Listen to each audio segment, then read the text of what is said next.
Naniniwala ka ba sa Ghost Month? Uy, Ghost Month ngayon. Bawal mag-start ng business. Mamalasin tayo. Bawal daw magpa-construction during this month. Baka malas. Next month na lang natin simulan tong project. Babe, okay lang bang next month na lang tayo magpakasal? Hindi daw okay magpakasal ngayong buwan na to eh.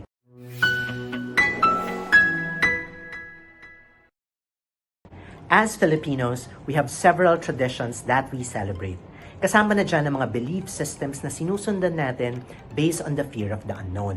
Marami tayong superstitions, mga behaviors, practices, and activities relying on magic and certain things and activities that will bring us good luck or will prevent us from having bad luck.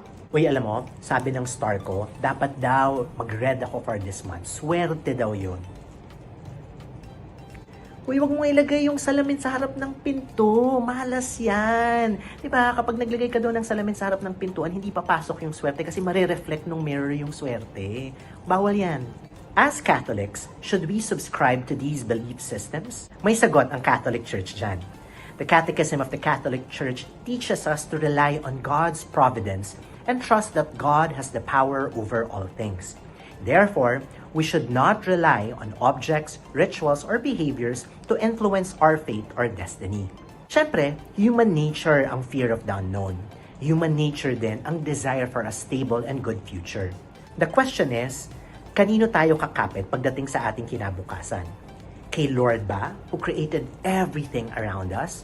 Or sa mga signs and symbols and rituals na ginawa ng mga tao? I used to believe my day is heavily reliant on the alignment of my stars and various signs.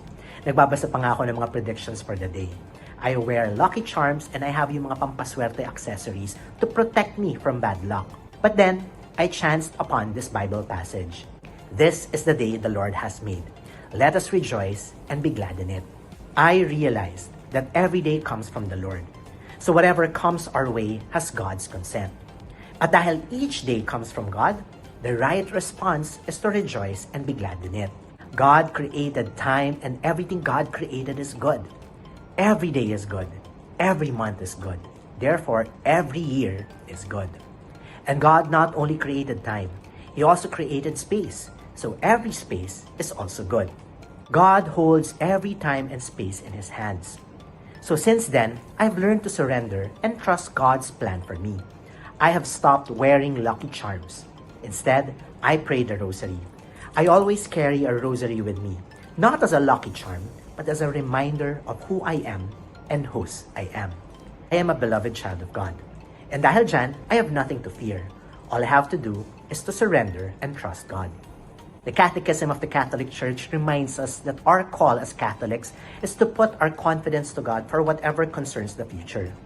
So as Catholics, we should confidently put our future and the places we occupy in His loving hands. God's got our back. Isn't that good to know?